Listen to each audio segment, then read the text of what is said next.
Hello and welcome to Wilson Center Now, a production of the Woodrow Wilson International Center for Scholars. I'm John Molesky. My guest today is Robert Daly. Robert is director of the Kissinger Institute on China and the United States at the Wilson Center, and he joins us to talk all things China. Robert, welcome back. Great to see you. Good to see you. So in the age of COVID, temperature checks have become the norm. And when you and I have spoken over the years about China, I often would begin by asking you to take the temperature of U.S. China relations. And this seems like a time to do it. And I keep pushing you to say, has that temperature dipped to the status where the doctor would say it's a Cold War? Right. What is your take? Well, it certainly hasn't improved. I've been in conversation regularly over the past 10 weeks with a lot of Chinese experts in U.S. China relations. And what I hear from most of them, and there does tend to be a consensus, is that the Chinese now think that the relations may be even worse under Biden than they were under Trump. In the Chinese narrative, this is all the fault of the United States. China is merely a passive recipient. What they see is the Biden administration, as well as Congress, having wholly adopted President Trump's signature and possibly historic insight into the relationship, which is that it's fundamentally contentious or competitive. So they see Biden having taken that on, but they see him also coming at it from a more coherent, organized, and perhaps effective way as he reinvests in the United States and reaches out to other allies. So they see a Biden presidency that is doubling down on the competition narrative, and they see a Congress that is also now working in a very bipartisan way to take on China policy legislatively. So I would say that the Chinese in many ways are more discouraged now than they were during the years of the Trump administration. So essentially, Trump said it, but Biden seems to mean it. Right. Yeah. Well, let's start with that latest news. You talk about legislative action.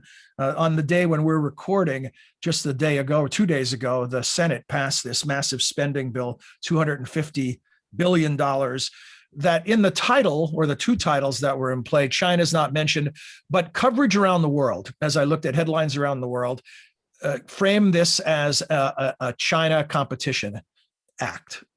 Talk about the reaction from China. Right. We don't know first how large this bill really is. It does not have a Congressional Budget Office CBO score. And some of those 250 billion may be repurposed for monies that were going to be appropriated elsewhere. So an awful lot remains to be determined. There are different views in the House, which now has its own act, the Eagle Act, which it will begin debating, and then they'll try to wed it to the bill that the Senate just passed. So it's fairly early days, but a few things are clear.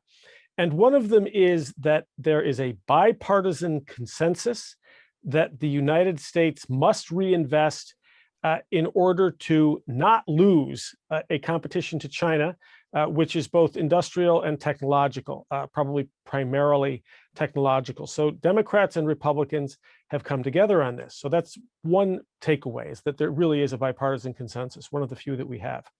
The other, I'm sorry, go ahead. Go ahead. Well, another thing I think we can say with certainty is that because there's a bipartisan consensus, the Biden administration, but other American leaders, want to frame as much of their spending as they possibly can in terms of competition with China. So that if you simply go to Congress and say, we need to reinvest in R&D, we need to reinvest in education, we need to reinvest in infrastructure for the sake of the United States, for the well-being of the American people, you're probably not going to get very much money. But if you cast it in security terms, then you have a chance of getting some money. Of course, what that does is it means that we tend toward an exaggeration of the security threat that we face as a matter of domestic political tactics. So this is why it's a bit hard to explain to foreigners why everything that's in that bill we should be doing for China in order to compete with China rather than for our own sakes. Let's unpack that a little bit, Robert, in the sense that, you hear this, people speculate on this in two directions. One is that this is a real threat. China poses challenges that even could be military at some point, and we've seen the buildup of its military capacity over the decades.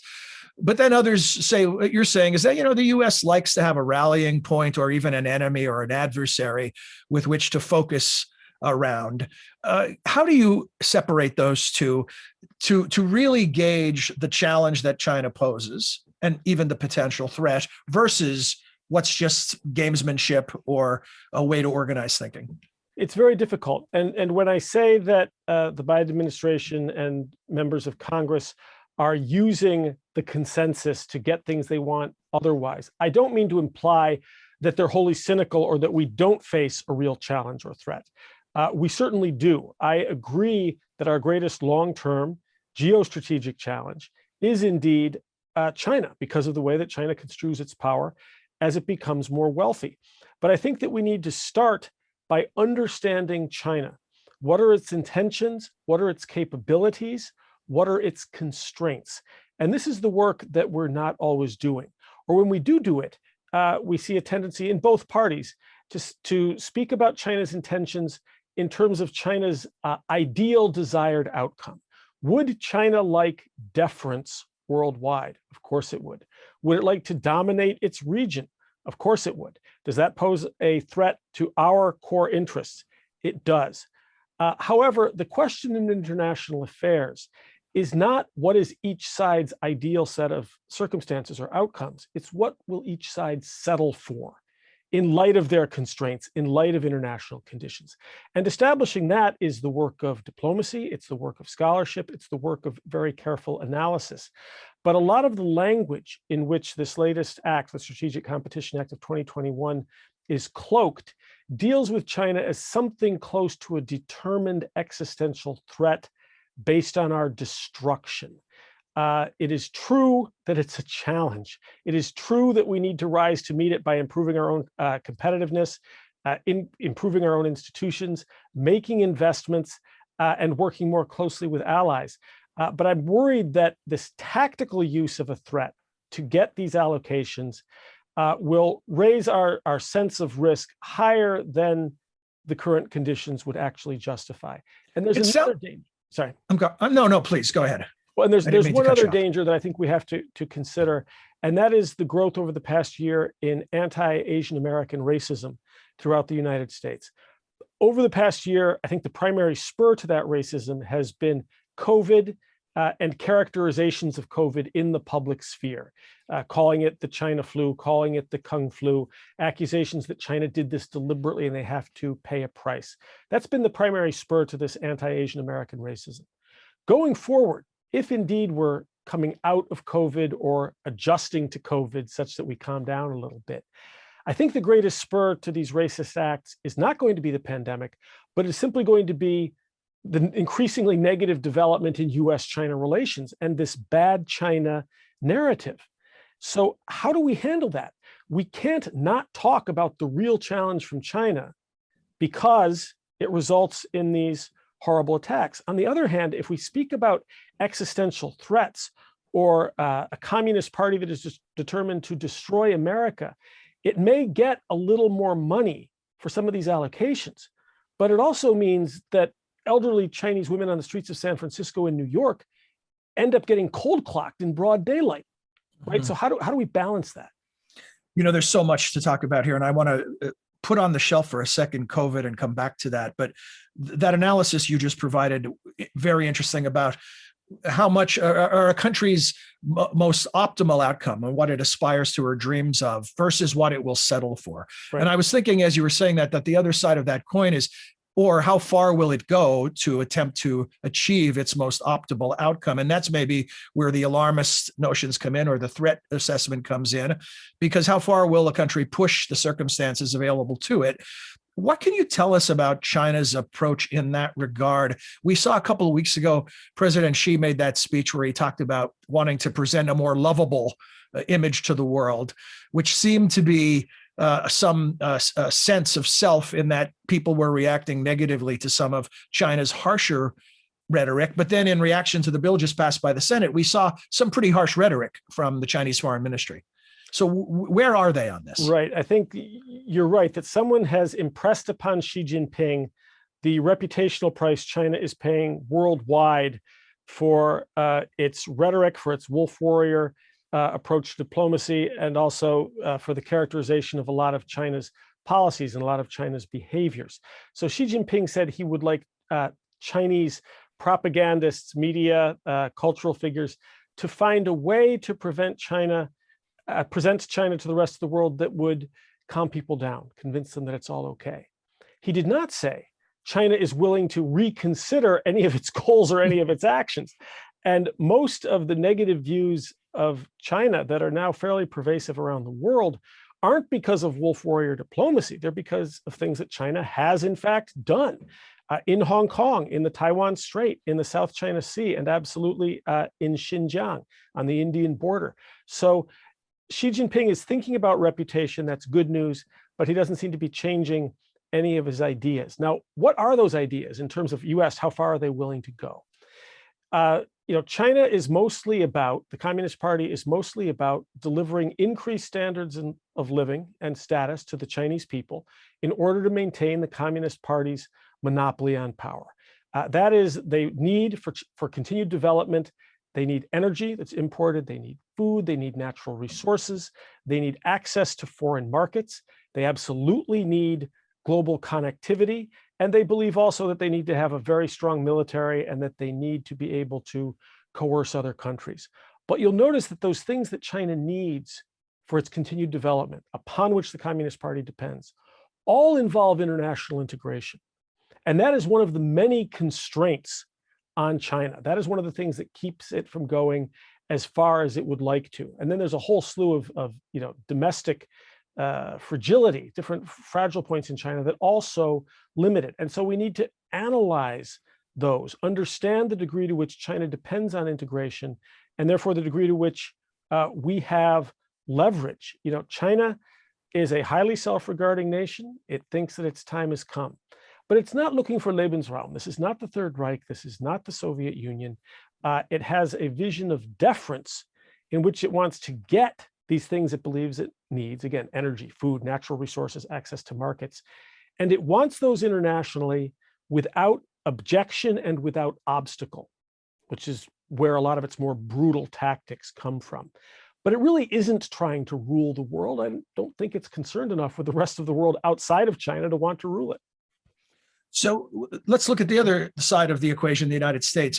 Where is the Biden administration on all of this? You mentioned the fact that from the Chinese perspective, it's gone from bad to worse, from Trump to Biden, but we still don't have a U.S. ambassador to China. There are no plans for a Biden-Xi meeting when Biden is going to be meeting with Putin in a matter of days. Is one side waiting for the other to blink and make the first overture? Where are we from the U.S. perspective? Well, are we waiting for the other side to blink, or are we waiting for some crisis to compel us to get together?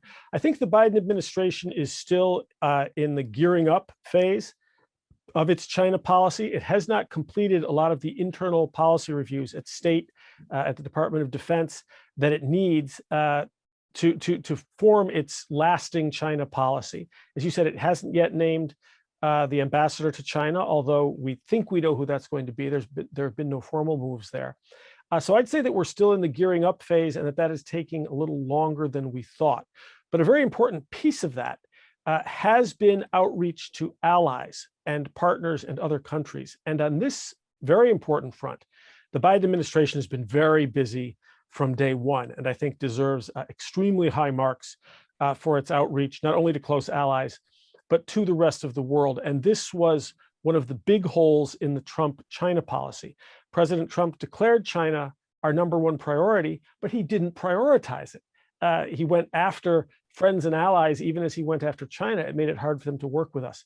So the Biden administration has been looking for domestic reinvestment, and we know about the slew of bills that it's trying to get through, the infrastructure bill primarily, although there are others. And it's been very active on the allies front. In fact, President Biden, as we speak, is in the UK and will be holding meetings with the EU and with NATO. And an awful lot of the text, subtext of those meetings will be coming together as countries of common concern to try to balance or counter or understand China. Are we still in a trade war? I mean, you see some mixed signals. You see, some things changing that might indicate that there's a bit of a thaw, and yet in other cases, no thaw at all. I'd call it a trade truce. We're not prosecuting a war. We're just letting everything ride for now. We have not canceled the tariffs that we put in place against China. There are many calls on the American side To do that, they hurt American consumers, they hurt businesses, they cost American consumers money.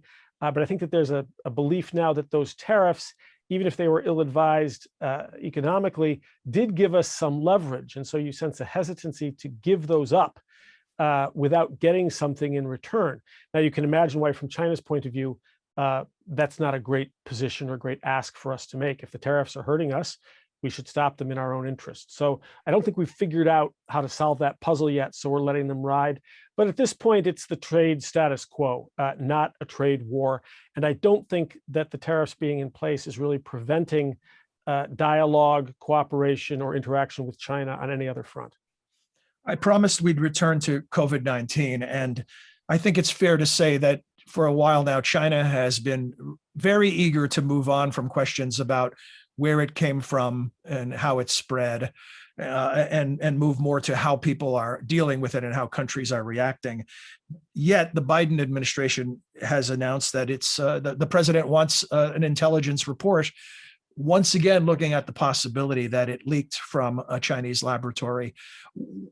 Tell us about your thoughts on that, how China is viewing it, and what can be accomplished from it ultimately. When you hear this talk about holding China to account, what does that really mean?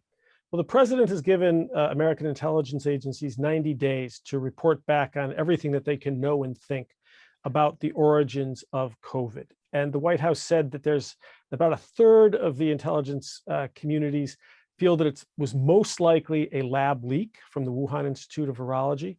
About 2/3 think that it was the expected form of zoonotic, what's called zoonotic transmission, probably from a bat in the south of China via some intermediary animal, possibly a pangolin, possibly a palm civet, to people. About 2/3 of the American intelligence community think it was probably zoonotic transmission. But neither those who think that it was zoonotic nor those who think that it was an accident or lab leak have a high amount of confidence in their findings. And so that's what they're trying to get a clearer answer to. But how is this to be done? China has had a long time, if there were a lab leak, to clean up, cover up, scrub, intimidate people. How could we possibly establish that sans a high-level defection, which is extremely unlikely? And even if there were such a thing, China would, to its own people credibly, claim that this was all engineered by the United States. So I think that it's likely that we will never know what the true origin was, unless China discovers that it was zoonotic and then lets other scientists see what is irrefutable scientific evidence. So I don't think this was going to give us a clear answer. What holding China to account, holding it responsible, some Americans speak of reparations. What all of this means has never been clear to me. We cannot force China to cooperate with an investigation. Without their cooperation, we cannot know. We certainly will not force them to admit wrongdoing. It will not happen, and therefore there will be no holding to account. We can inflict additional reputational damage on China. Frankly, I think they deserve some of that for not allowing a really full and thorough international scientific investigation. They've been stonewalling on that one and staying with the previous World Health Organization investigation, which they were able to manipulate and obstruct to a considerable degree. That was an investigation that said a lab leak origin was extremely unlikely, although members of the WHO investigative body have since walked that back and said we really didn't have the access we need. So we won't get a good answer in all likelihood. China will not pay reparations for all that has gone on, but it will remain a major irritant in the relationship. And so the question is, what part of the relationship would we like to have not be a major irritant? Are we able to speak with each other or cooperate with each other on any front right now? And I think that's still an open question. I will tell our viewers, Robert, that you and I discussed beforehand, before we began recording this interview, that Taiwan deserves its own focus. Right. And we're going to do that in a couple of weeks. You'll be back, and we're going to invite our colleague Abe Denmark from the Asia program to join us. Perhaps another voice, we'll see. So I won't dive into that now because we can't do it justice. But I do want to ask you in general about China as a military power and about any concerns that we could be talking about a conflict between China, U.S., and its allies in the South China Sea or elsewhere that has a military dimension. Well, there are a growing number of places where that could happen. It is still not a likelihood, but the area around China in the Western Pacific and on the Indian border has certainly become more dangerous. China is sending far more assets into the South China Sea, not only its Navy, but also its Coast Guard and also fishing fleets, which are used in what is essentially a military manner in the South China Sea. It is sending increasingly large numbers of airplanes or of surface vessels into Taiwan's air defense identification zone, which is not Taiwan's airspace. It's not an area where Taiwan has sovereignty, sending them through the Taiwan Strait and sending them around the island in what is clearly an effort to intimidate Taiwan. So yes, this area is getting far more dangerous, but as you say, I think we need to do a deeper dive on this with Wilson now at a later date. We will do that. I want to ask you the open-ended question since we haven't spoken in a while. What haven't we discussed now that you're tracking that you think is a really important area to pay attention to? Well, you mentioned that President Biden is about to meet with Vladimir Putin. There is a question about how and when we start really talking to China again. We are making moves. There have been a number of signals, some of which I think have the character of testing of China, including in the Taiwan Strait. When do we actually speak with our competitor, with the nation that is our greatest long-term geostrategic concern? Obviously, we need to wait until we know what we want to speak about and until we have some sense that there can be a breakthrough or a meaningful direction coming out of these discussions. But that, I hope, is one of the major priorities for the administration. China sends mixed signals. Our Secretary of Defense has been trying to speak with his real counterpart, the head of China's Central Military Commission, about some of these concerns and has been stiff-armed by the Chinese for protocol reasons. So it's not clear that either country is ready to speak yet, but to date, under the Biden administration, not speaking has not calmed the waters. The relationship continues to get more tense. A final thought, Robert, and I want to look ahead to something that is potentially optimistic. And you hinted at this in a previous answer where you teased out the question of where are the possible areas for collaboration. Give us further your thoughts on that. Do you see opportunities? Is there low-hanging fruit? Is there an area of shared interest that would make the most sense for China and the U.S. to work together? We've seen even in the harshest of times in Russia-U.S. relations that there's been cooperation in places like the Arctic or on the International Space Station. Are there opportunities between China and the U.S. for similar cooperation? Well, at the institutional level, there's a great deal of cooperation, mutually beneficial, that never ceased. American hospitals, American universities, American corporations, other kinds of professional associations continue to be very, very involved with China. So one of the things that Wilson listeners need to know is that we're really not entirely alienated from each other at all at the institutional or people-to-people levels. And so that's a good thing. There are still wells of goodwill and expertise in cooperation that we can tap if we want to. There is a lot of talk. You just mentioned low-hanging fruit. I've been hearing this phrase a lot. I'm not sure that it's all that low-hanging. One of the primary area for cooperation that's usually mentioned is combating global warming. But here we're talking not so much about really close cooperation as we are about parallel action. China doing more to decrease its carbon output, us doing the same, joining together symbolically to ask the rest of the world to join us, but there's no joint secretariat for climate cooperation. So what do we really mean by cooperation as opposed to parallel action? It's very hard to work on counterterrorism together, for example, because China justifies what it's doing in Xinjiang as counterterrorism. We could, in theory, reopen the consulates that were closed very hastily, China's consulate in Houston, ours in Chengdu. So far, there doesn't seem to be a will to do that. Many Americans say we canceled our Fulbright program in China. We canceled the American Peace Corps program in China under Donald Trump. Can't we simply reinstate those? It's not that easy. It's not clear that China actually wants these programs back. Do they really want those? Do they want academic exchanges that have hundreds of thousands of American students, on Chinese university campuses? It's not clear. So this is, again, what why we need to start finding ways to speak with China at various levels to explore this very question, which is happening in informal dialogues, but it needs to be happening more regularly and more formally. Terrific, Robert. As always, thank you, and to be continued, right? We never wrap this in a pretty bow. There's always more to be discussed. And I should tell our viewers, terrific resources available at wilsoncenter.org under the Kissinger Institute tab. You can find commentary, programming, and all kinds of resources from Robert and his colleagues at the Kissinger Institute. Thanks for being here. Thanks, John. And to our viewers, we hope you enjoyed this edition of Wilson Center Now and that you'll join us again soon. And we promise we will cover that Taiwan topic. Until then, for all of us at the Wilson Center, I'm John Molesky. Thanks for being here.